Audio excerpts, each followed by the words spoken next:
السلام علیکم ناظرین، آج ہم بہت بڑی شخصیت جو ہمارے بیچ میں ہے اور لوگوں کی دھڑکن ہے، نام بھی کافی ان کا نام ہے فاروق ستار بھائی، اور میں ان کا بہت اپنے 24/7 نیوز آئی کی طرف سے شکریہ ادا کرنا چاہوں گا کہ انہوں نے بہت قیمتی وقت نکالا اور ہمیں اجازت دی کہ ہم ان سے آپ کو مل سکیں۔ آج ہم آپ کی بات کروائیں گے ڈاکٹر فاروق ستار سے، تو ہمارے ساتھ رہیے گا۔ السلام علیکم فاروق بھائی، کیسے آپ؟ ٹھیک ہے؟ وعلیکم السلام اور خوش آمدید، تھینک یو سو مچ۔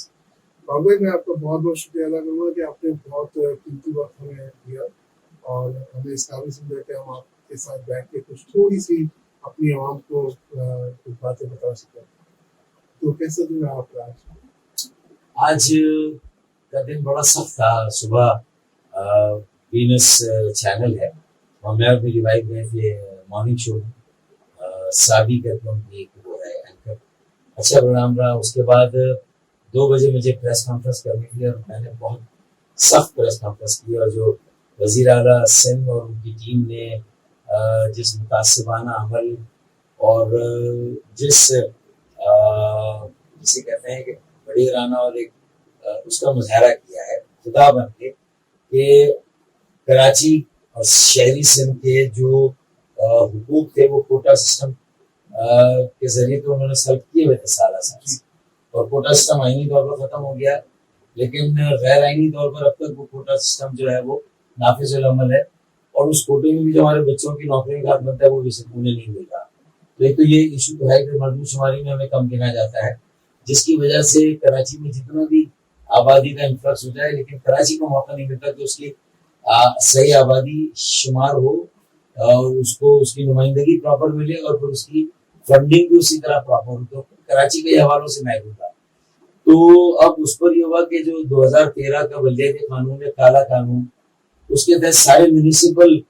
جو سروسز ہیں اس کا اختیار صوبائی حکومت نے لے لیا،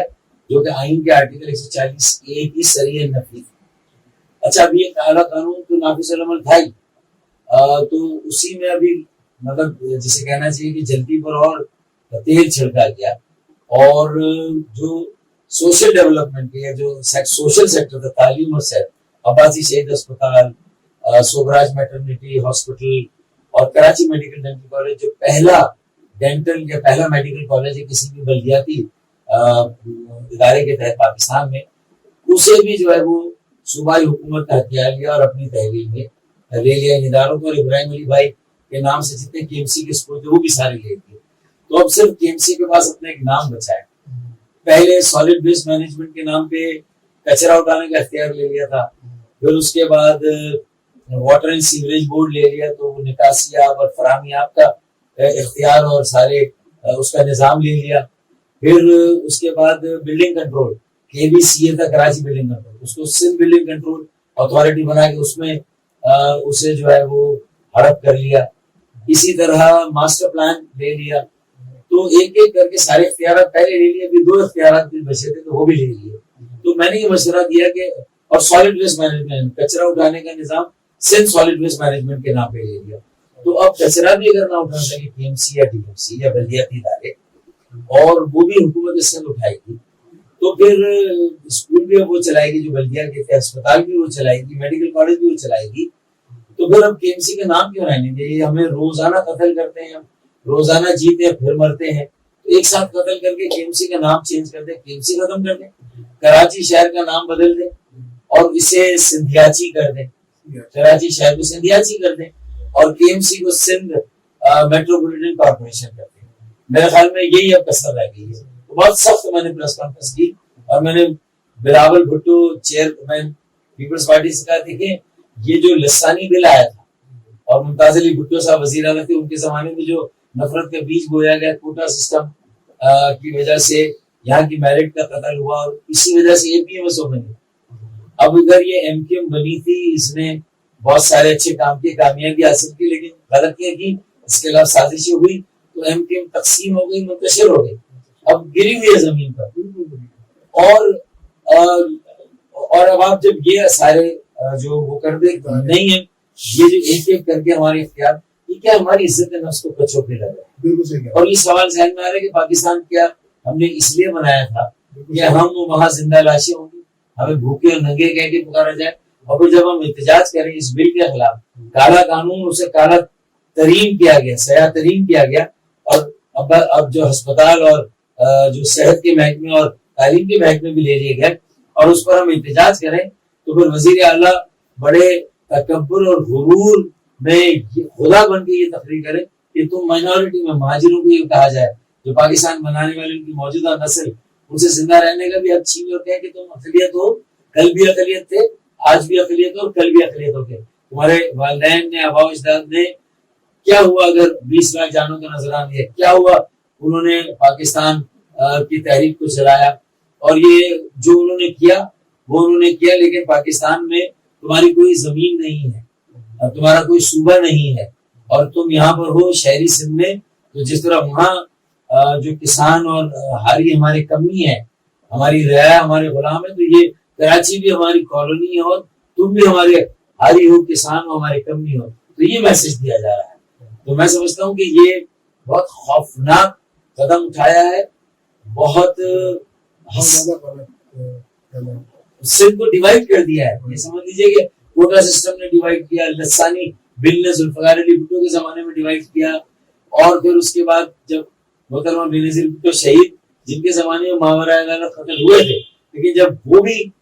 ضلع وطنی میں گئی تو انہیں بھی اندازہ ہوا کہ یہ ایم کیو کے ساتھ انہیں لڑایا گیا تھا اور انہیں اصولاً نہیں لڑنا چاہیے تھا, تو انہوں نے ایم کیو کے بانی کے ساتھ اپنی بات چیت کے دروازے کھولے اور ان کے ساتھ ایک فیوچر کا, مستقبل کا لائحہ عمل طے کیا, اور اسی لائحہ عمل کے ساتھ جب وہ واپس آئی تھی تو کارساز پر ان کے قافلے پر حملہ ہوا, اور انہیں کسی نے اس راستے پر لگانے کی کوشش کی کہ یہ دیکھیں ایم کیو والوں نے کیا ہوگا, تو انہوں نے کہا نہیں, ایم کیو ہماری پارٹنر ہے. تو محترمہ بینظیر بھٹو نے ریئلائز کیا تھا, لیکن افسوس یہ ہوتا ہے کہ بلاول بھٹو ابھی کم عمری میں جو ہے وہ مس گائیڈ ہو رہے ہیں, اور اپنے جو نادان جو ان کے عاقبت ناندیش جو ان کے اپنے ٹیم میں لوگ ہیں وہ ان کو اس محض پر ان کو گمراہ کر رہے ہیں اور اس راستے پر لے جا رہے ہیں جو کولیجن کا, کانفرنٹیشن کا اور لڑائی کا راستہ ہے, جس میں بے قصور سندھی اور مہاجر آپس میں دست و گریبان ہو گئے, تو وہ مارے جائیں گے, اور ہزاروں لوگوں کی اگر جانیں چلی گئی تو پھر ان کا خون کس کے سر پر ہوگا. تو یہ, اور پھر ایم کیو نے بھی جو رویہ اختیار کیا, میں نے بلاول بھٹو سے کہا مجھے ٹائم دو, میں تمہیں سمجھاتا ہوں کہ اس کے پیچھے کیا سازش ہے. میں تمہیں بتاتا ہوں کہ تم نے 13 سالوں سے تمہارے وزراء اعلیٰ جو تھے قائم علی شاہ, پھر مراد علی شاہ کے 4 پر 1 انچ بھی جو ہے وہ اس پر کام نہیں ہوا. 30 ارب روپے خرچ ہو گئے, لیکن یہ منصوبہ سے ڈیزائن ہی غلط بن گیا. نہ کچرا اٹھانے کا نظام, نہ نکاسی آپ کا نظام آیا, نہ ہی سرکولر ٹرین چلی. میں آپ سے ایک اور سوال کروں گا اپنے ناظرین کی طرف سے. ان لوگوں کا کہنا جو مجھ تک آواز پہنچی ہے وہ کہنا ہے کہ فاروق بھائی سے یہ کہیں کہ جو اس وقت کراچی کی آبادی ہے, لوگوں کا کہنا ہے کہ 3.5 کروڑ اسمبلی میں کہا جاتا ہے, جبکہ 6.5 کروڑ تک آبادی پہنچ گئی ہے. تو اس کے بارے میں آپ کیا کہیں گے, جس سے کچرا بھی ہو رہا ہے, چوری ہو رہی ہے, لائٹیں گیس بھی چوری ہو رہی ہے, سب کچھ ہو رہا ہے, اس کے بارے میں آپ کیا بتائیں گے ہمارے ناظرین کو؟ دیکھیں, جو لوگ 3.5 کروڑ بھی ماننے کے لیے تیار نہیں, اور پہلے افراد لاپتہ ہوتے تھے کہ کوئی بھی اٹھا کر لے گیا اور وہ لاپتہ ہو گیا, اب آدھی آبادی کراچی کی لاپتہ ہے. اگر 3.5 کروڑ ہے تو 1 کروڑ 60 لاکھ ہی نہیں گئی, تو 2 کروڑ تو ویسے ہی شارٹ پڑے. تو میں کہہ رہا ہوں 5 کروڑ 6 کروڑ کا اگر کلیم دار بھی دیتے ہیں تو میں کہتا ہوں کہ دودھ کا دودھ پانی کا پانی ہو جاتا اگر پہلی مرتبہ فلور آف دی ہاؤس قومی اسمبلی کے شاہد خاقان عباسی اس وقت پرائم منسٹر نے جب ہم نے شور مچایا تھا کہ ہاؤس کاؤنٹ 2011 میں پہلی مرتبہ شہری سندھ کا دہی سندھ کے مقابلے میں زیادہ آیا, تو وہیں پر انہوں نے بلاک کر دیا, اس کو اسکریپ کر دیا اور نئے سرے سے ہاؤس کاؤنٹ شروع. بدنیتی وہی سامنے آ گئی پیپلز پارٹی اس وقت, اور شاید اس وقت نون لیگ کے ساتھ ملی ہوئی, تو کراچی کی آبادی کو کم رکھنے کا فیصلہ اور اسے کم رکھا گیا. پھر اس کے بعد اگر ہم دیکھیں کہ جب ہم نے شور مچایا 2017 میں اور شاہد خاقان عباسی نے کہا اچھا 5% دوبارہ آپ کی آبادی کا شمار کریں گے, 3rd پارٹی آڈٹ ہوگا اور کسی نیوٹرل ادارے سے کرائیں گے. یہ ایک بہت اچھا اومن تھا, ایک اچھا شگون تھا کراچی کے لیے, اور اگر کاش یہ ہو جاتا, لیکن اس پر خالد مقبول بھائی سربراہ M Q M Pakistan, convener M Q M Pakistan, انہوں نے جا کے ایم کیو ایم کی ایک وزارت کو بچانے کے لیے اسی تنخواہ پہ کام کرنے کے لیے کمپرومائز کر لیا کہ شاید جلدی نئی مردم شماری ہوگی تو اس کے رزلٹ کو ایکسپٹ کر لو, اور یہ جو تھرڈ پارٹی آڈٹ ہے اس کے مطالبے سے اور اس فیصلے سے دستبردار ہو جاؤ. تو ایم کیو ایم پاکستان اسی تنخواہ بلکہ اس سے بھی کم تنخواہ پہ کام کرنے کے لیے تیار ہوگی. ایک دیرینہ مطالبہ ہمارا مانا گیا تھا, فلور آف دی ہاؤس میں مانا گیا تھا, کاؤنسل آف کامن انٹرسٹ جیسے آئینی اور ریاستی ادارے نے اس بات کو مانا تھا. وہ ہو جاتا تو دودھ کا دودھ پانی کا پانی ہوتا. اب نئی مردم شماری نہ 9 من تیل ہوگا نہ راگا ناچے گی. مردم شماری ہوتی ہے تو اس کے اگلے سال الیکشن اتنی جلدی نہیں ہو سکتی, اس کو ٹائم لگتا ہے. تو اگر اگلے الیکشن کے لیے ہو رہی ہے 2022 میں ہوگی تو 2023 میں الیکشن کیسے ہوگا؟ لالی پاپ دی گئی اس مرتبہ بڑی, اور ہمارے لوگوں نے منہ بند کر لیا ہے. اپنی غیرت, حمیت, اپنی عزت نفس کو ہم نے خود ہی جو ہے وہ گروی رکھ دیا. مجھے افسوس ہوتا ہے ایم کا یہ حال دیکھ کر. اچھا, ہمارے ناظرین نے ایک اور بھی سوال کیا ہے بہت اچھا کہ جو 1965 کا کراچی تھا اور جو 2021 کا کراچی ہے اس میں کیا فرق ہے؟ آپ کیا سمجھتے ہیں کیا فرق ہے اس میں؟ کیا جو عوام ساؤتھ پنجاب سے کراچی آ کے بسی, جو سندھ سے آ کے لوگ بسے, تو ان کو آپ کس طرح دیکھتے ہیں؟ دیکھیے ساؤتھ پنجاب نہیں, پنجاب پورے پنجاب سے بھی لوگ آئے, پھر قبائلی علاقوں سے آئے, ٹرائبل ایریا, پھر شمالی علاقہ جات سے لوگ آئے, اور اسی طریقے سے بلوچستان سے, اندرون سندھ سے. کبھی سیلاب کی تباہی کے بعد لوگ یہاں پر بڑی تعداد میں آ کر آباد ہوئے, کبھی زلزلے کے بعد آزاد کشمیر سے, کے پی کے سے اور ملک کے دیگر علاقوں سے لوگ آ کر آباد ہوئے, اور وہ معاشی ضرورت کے لیے آئے, روزگار کے لیے آئے. اور کراچی کے دامن ہمیشہ ان کی باہیں بات تھی, کراچی والوں نے انہیں اپنے سینے سے لگایا اور انہیں ایک پاکستان کا شہری اور ان کا آئینی حق سمجھ کے ان کے ساتھ مل کے کام کیا. لیکن 65 میں جو کراچی کو وسائل دیے جاتے تھے, کراچی دارالخلافہ رہا 1960 تک, نہیں شروع میں 1960 تک دارالخلافہ تو شروع میں ختم ہو گیا, اسلام آباد بن گیا. ہاں اسلام آباد دارالخلافہ بن گیا. تو یعنی آپ کا کہنے کا مطلب ہے کہ دارالخلافہ, لیکن کراچی کو اون کیا اسلام آباد 65 تک 67 تک اون کیا, اور اس کو وہ وسائل بھی ملتے رہے. اور یہاں بی ڈی کے نام پر بلدیات کے الیکشن ہوتے رہے, ان کو کام کرنے کا موقع بھی دیا جاتا ہے. لیکن اس کے بعد جب مشرقی پاکستان کے لائق ہو گئی اور پھر جو ذوالفقار علی بھٹو شہید کی حکومت آئی, تو وہاں پر دہی سندھ سے چونکہ ان کی اکثریت تھی اور شہری سندھ میں جماعت اسلامی اور JUP کو ووٹ دیا تھا, وہاں سے کراچی پہلے بھی اپوزیشن کے شہر ہوتا تھا. ایوب خان کی بے دخلی میں کراچی کی تحریک تھی, نوابزادہ نصر اللہ نے تحریک اٹھائی تھی, اصغر خان اور نوابزادہ نصر اللہ اور تمام اپوزیشن کے جو قومی رہنما تھے, جماعت اسلامی کی, JUP کے شاہ احمد دولانی, جو مولانا غفور احمد صاحب تھے, وہ سب تھے کراچی سے. اور انہوں نے یعنی غفور احمد صاحب اور نورانی میں تو کراچی کے تھے, تو کراچی نے ایوب خان سے بھی پورے پاکستان کی جان چھڑائی تھی. پھر اس کے بعد ذوالفقار علی بھٹو شہید کے خلاف بھی یعنی کی تحریک میں 9 ستاروں کی تحریک تو کراچی سے چلی تھی. لیکن پیپلز پارٹی میں آنے کے بعد شہری سندھ کے بارے میں تصور کیا کہ یہ تو وسائل بھی ملے اسے, اس نے ترقی بھی کی, اب کراچی کے وسائل کو بالکل روک دیا جائے, کوٹا سسٹم لسانی میں سندھ کی تقسیم کا آغاز ہو گیا. اس کے نتیجے میں یہاں احساس محرومی, ایک بے یقینی, مایوسی اور یتیمی کی کیفیت. تو پھر یہ AP میں سو بنی, لوگوں کو امید آئی, پھر AP میں سو کے وجود کو تسلیم نہیں کیا گیا, MK بنی, اسے تسلیم نہیں کیا گیا, پھر بھی حقوق نہیں دیے گئے, سازشیں ہوئی, کچھ غلطیاں MK سے ہوئی, کامیاب بھی ہوئی, لیکن بنیادی مسائل حل نہیں ہوئے, اور آج اس سے بدتر حالات. یہ سنو, تو آج کا کراچی اس وقت تو دیکھیں اس کی سڑکیں پانی سے بھی دھلتی تھی. اچھا, اس میں کچھ ہم نے حق ادا کیا. جب میں میئر اور وزیر بلدیات تھا تو 10 کروڑ گیلن اضافی پانی میں نے دیا روزانہ کراچی کو. مصطفیٰ کمال اور مشرف صاحب نے K3 دیا جب ان کا زمانہ تھا 2006, 7, 8 میں. لیکن 2008 سے لے کر اب تک ایک اضافی بوند پانی نہیں ملا. اب پانی کی کمی پر فسادات، لسانی فسادات ہو جائیں گے. اور اسی طرح ایم کیو ایم والوں نے اپنے بلدیاتی دور میں جو میئر تھے وسیم اختر صاحب میرے بھائی ہیں، خالد ابو صدیقی جو سربراہ میرے بھائی، لیکن اپنی بلدیاتی کارکردگی نہ اہل ترین، ناکام ترین اور بدترین کارکردگی جس میں عوام کو ڈلیوری، ٹھیک ہے، وہ اختیارات نہیں تھے جو مصطفیٰ کمال کے پاس تھے، وسیم اختر کے پاس، وہ وسائل نہیں تھے جو مصطفیٰ کمال کے پاس تھے. لیکن یار جتنے تھے اس میں کم از کم کراچی کا کچرا اٹھا لیا. میں جب میرے تو میرے اختیارات اور وسیم اختر کے اختیارات برابر، تو میں نے بلڈنگ کی تعمیرات میں کچھ قدریں لگائی، کچھ واٹر بورڈ سے کام لے کر کچھ نکاسیات کے سے کام کی. K2 کا منصوبہ میں نے مکمل کیا، 10 کروڑ گیلن یومیہ اضافی پانی، اور کچرا اٹھانے کا نظام ہم نے کیا تھا. اور کراچی سے کچرا اٹھتا تھا، یہ کراچی گندگی کا ڈھیر ہوتا جو اب ہے. تو یہ فرق ہے اب جو کراچی ہے، کیونکہ اب جہاں ایم کیو ایم کے خلاف سازشوں نے ایم کیو ایم کو پارا پارا کی، اس کی یکجہتی، اس کی تنظیم اور اس کے اتحاد کو، وہی ایم کیو ایم کی اپنی عاقبت اندیشی کچھ لوگ ہیں جو کرپٹ ہیں، قبضہ گیر ہیں اور لوٹ مار میں مصروف ہے، انہوں نے بھی ایم کیو ایم کے لوگ جو شہداء تھے ان کی قربانیوں کو تقریباً ضائع کر دیا. جو نظریاتی کارکنان تھے ان کو مایوس کر دیا، وہ گھر جا کے بیٹھے